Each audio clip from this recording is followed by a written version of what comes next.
Hi, my name is ERushing, and today I will be discussing with you learning theories.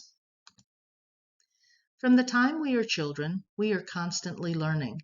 We learn about ourselves, the people around us, and our environment. Learning is a process by which we modify our behavior because of what we have experienced. Our thoughts, beliefs, and feelings influence our learning ability. These factors are crucial in enhancing our thought processes or hindering us from reaching our true potential. Therefore, learning is a lifelong process that should be encouraged and given the priority it deserves.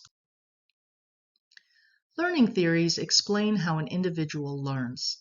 In this presentation, I would like to review 5 learning theories and briefly describe them, discuss how they increase and decrease behavior, and how they can be combined to bring about behavioral change. Secondly, I would like to review 3 scenarios incorporating learning theories, and finally, I will provide concluding remarks. The first theory is called the behaviorist learning theory. It is straightforward and involves a stimulus and a response. The teacher will relay information while the student observes, is given feedback, and performs the expected behavior. This theory allows for information to be given to the student in small doses, with repetition and positive or negative reinforcement. However, this theory does not engage the student's motivation and reinforces passive learning. This theory is best used with other theories, such as cognitive and social learning theories, where information is taught considering internal and external factors. The second theory is cognitive learning theory. This theory relies on the student processing information internally by analyzing, interpreting, and finally reorganizing the information into new ideas, thoughts, or insights. It is considered active learning and helps recall information from long-term memory. However, this theory ignores emotions, so if the student is not reflecting on the information and actively participating, the behavior will not change.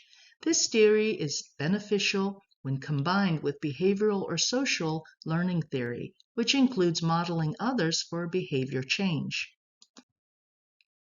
The third theory is called the social learning theory. It includes observation and modeling of behaviors. This can be an excellent learning tool if the behavior is positive. However, if the behavior is negative, then there could be some severe consequences for the student. When combined with the cognitive learning theory or the behavioral learning theory, motivation can increase and active participation can cause behavioral change. The fourth theory is psychodynamic theory, which revolves around feelings and emotions instead of cognitive processes and responses. This approach opens the door to examining past childhood experiences and their influence on present-day behavior. Understanding conscious and subconscious motivations can help predict change. However, it can also cause miscommunication and lack of change if childhood experiences are not addressed and resolved. Again, this theory works well in combination with other theories so that the whole person's needs are addressed and not just the behavior. The last theory is the humanistic learning theory. It is based on a student's motivation, leaving the responsibility to learn solely on the student. Focusing on individualization, encouraging a curious mindset, and promoting free will all make up the foundation for this theory.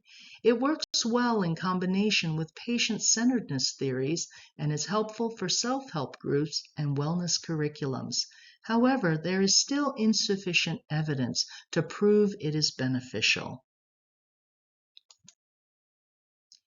Now that I've reviewed the learning theories, let us discuss the following scenarios. In the first scenario, I'm a staff nurse preceptor, and my nurse orientee has difficulty understanding how to titrate drug dosages based on physiological data. I first thought that the behavioral learning theory was insufficient for my student to understand how to titrate drug dosages. So, first I would want to see her calculations and see how she was doing them.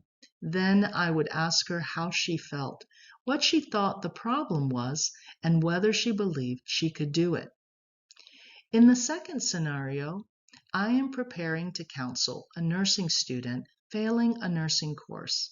If I use the self-efficacy theory, I will focus on the student's belief in her ability to pass this course. I would want to know if she believed in herself and what types of goals and expectations she had of herself. On the other hand, if I use the attribution theory, I would address what she thought were the root causes of a failing grade in the class.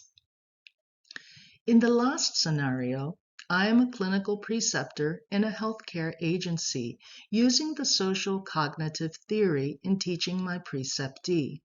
This theory allows for observation, specific goal setting, and self-efficacy, which are the hallmarks of this theory.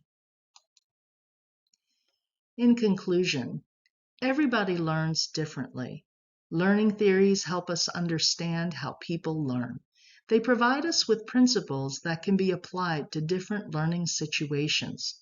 Whether they are used independently or in combination, the ultimate goal is always to help people change for the better. Thank you.